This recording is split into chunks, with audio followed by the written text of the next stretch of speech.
purified. Psalm 13. Psalm 13 is the psalm of the impatient. And that word, that it begins with those two words, how long, O Lord? Those two words, how long, repeated 4 times. Are you impatient? You ever find yourself impatient? Just a little bit. You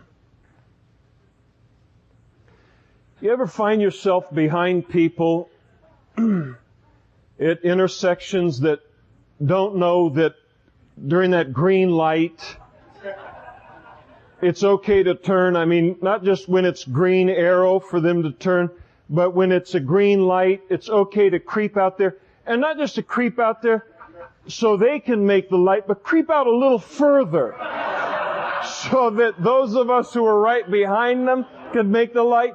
Now, if you're one of those people that don't do that, you just stay right behind that light and these things just keep turning over while you sit there. Don't identify yourself tonight. I don't want to know who you are. But some of us have a problem with patience.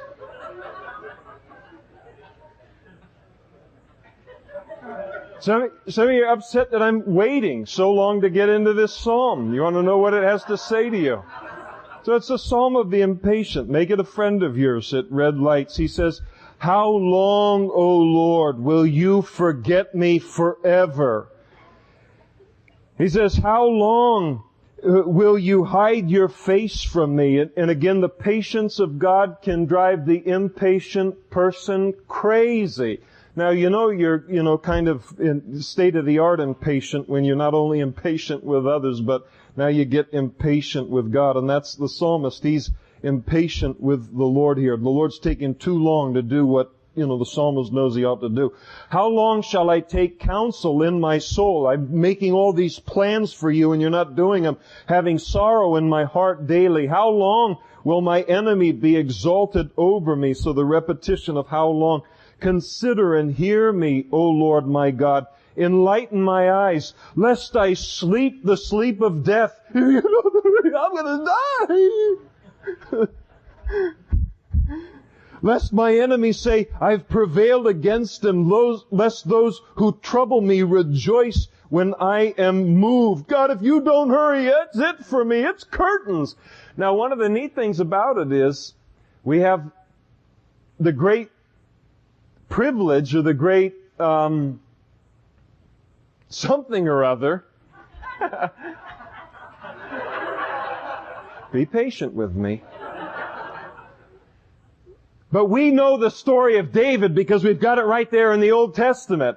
And we know he didn't die. And we know his enemies didn't, have victory over him. We know that God was right on time. The Bible talks and says that those who put their trust in him will never be ashamed. There are times in our lives where it looks like, God, if you don't move fast, I'm going to be ashamed of you. I'm going to be ashamed of your timing. He has gone past my deadlines, and I'm sure your deadlines, so many times where it's just late. There's no way this can be right. This is botched.